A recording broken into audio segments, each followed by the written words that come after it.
오늘 하나님 말씀 디모데전서 6장 11절로 12절 말씀입니다. 오직 너 하나님의 사람아 이것들을 피하고 의와 경건과 믿음과 사랑과 인내와 온유를 따르며 믿음의 선한 싸움을 싸우라. 영생을 취하라. 이를 위하여 내가 부르심을 받았고 많은 증인 앞에서 선한 증언을 하였느니라. 아멘. 오늘은 성도가 부름받은 이유 두 번째입니다. 오늘은 성도가 부름받은 이유 두 번째, 바로 경건함을 위하여입니다. 성도가 경건함을 사랑해야 하는 이유는 우리 주님이 바로 거룩하신 분이시기 때문입니다. 주님을 사랑하는 것과 우리가 거룩을 사랑하는 것은 같은 의미입니다. 여러분 기억하셔야 합니다. 주님을 사랑하십니까? 그러면 거룩을 사랑하는 것입니다. 거룩함을 사랑하고 계십니까? 그렇다면 주님을 사랑하는 것입니다. 주님은 죄를 미워하시고 악을 싫어하십니다. 그런데 주님이 사랑하여 몸 바쳐 희생한 그분의 자녀들이 죄를 사랑하고 악을 의존한다면 우리 주님은 어찌해야 한단 말입니까? 그래서 주님을 사랑하는 성도는 경건에 힘써야 하는 것이지요. 이것은 경건이 우리의 삶에 굉장히 중요한 영성이라는 것을 말씀하고 있는 것입니다. 경건은 말씀과 기도로 이루어진다고 성경은 말하고 있습니다. 경건은 말씀과 기도로 이루어집니다. 이것은 하루에 말씀을 몇 장을 읽는 것, 하루에 기도를 몇 분을 하는 것, 그것을 말하는 것이 아니지요. 은혜 안에서 호흡하는 삶을 의미하는 것입니다. 말씀을 읽을 때 그 말씀이 내 안에 호흡이 되기를 바랍니다. 기도를 할 때에 그 기도가 아름다운 주님과의 교제 시간 되기 바랍니다. 그러므로 말씀과 기도가 내 삶의 일부가 되어야지 이것이 내게 은혜가 되는 것이지, 뭔가 부적절한 것이 내 몸에 붙어 있는 것처럼 훈련에 의해서 만들어지는 것은 내 영혼에 그렇게 큰 도움이 되지 않는 것입니다. 경건하기 위해 애쓰는 것이 아니라 경건한 삶을 사랑하여 자신의 일부가 되게 하여야 합니다. 경건을 너무 사랑해서 내 몸과 마음에 하나가 되어 있어야 한다는 것이지요.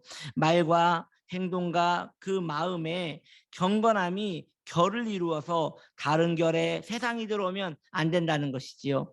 결이 한쪽으로 흘러가고 있을 때 반대쪽으로 그 결을 쓸어내리면 굉장히 불편함을 느낄 수 있지요. 마찬가지입니다. 우리 마음의 결도 경건의 결로 하나가 돼 있어야 돼요. 한쪽으로 계속 흘러가고 있어야 돼요. 그 가운데 세상의 결이 우리 안에 들어올 때 거칠고 불편함이 느껴져야지 그것이 우리 안에 경건함의 효력이 된다는 것이지요. 그러므로 경건함은 노력해서 내가 이루는 것이 아니고, 경건함은 내 안에 늘 있어 왔던 것들이 마음의 길이 되고 마음의 결이 되어서 경건함이 하나의 내 마음의 한 몸과 한 옷과 같이, 편안한 옷과 같이 되어져 있어야 합니다. 그래서 불편한 것이 내 안에 오면 그것을 실어버리는 것처럼 세상의 것이, 세상의 생각이, 세상의 작용들이 내 안에 올 때 그것이 우리 안에 불편함을 줘야 하는 것이 성도의 경건함의 길이라는 것입니다. 같이 살기 위하여 같이 마음을 가져야 합니다. 아모스서에 보면 우리 주님께서 이런 말씀을 하십니다. 마음이 같지 않은데 어찌 동행할 수 있겠는가? 마음이 같지 않은데 어찌 동행할 수 있겠는가? 맞습니다. 주님을 사랑한다면 주님과 함께 걸어가는 것입니다.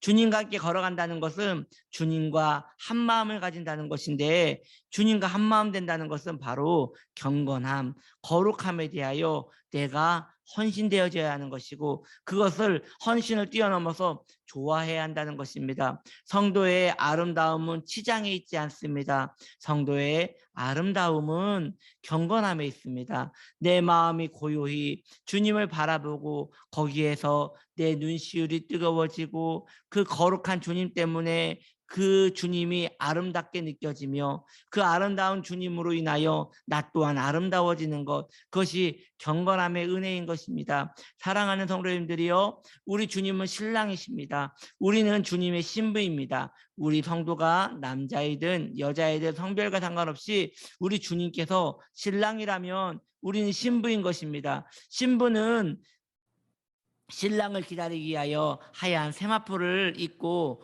기다리는 것입니다. 오늘날로 보자면 드레스를 입고 기다리는 것이지요. 그러면 그 드레스, 흰 옷, 이것은 무엇을 말하는 것일까요? 바로 경건함, 거룩함, 순결을 의미하는 것이지요. 우리는 여전히 죄를 짓고 우린 여전히 주님께 죄를 지어 마음을 아프게 만듭니다. 그러나 그 길을 계속 가려 하지 마십시오. 이것은 주님께서 슬퍼하는 일입니다.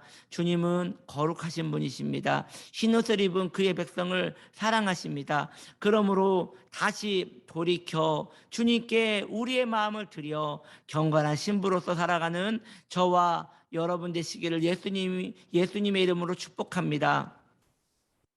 주님과 동행하기 위하여 경건을 사랑하는 사람은 복됩니다.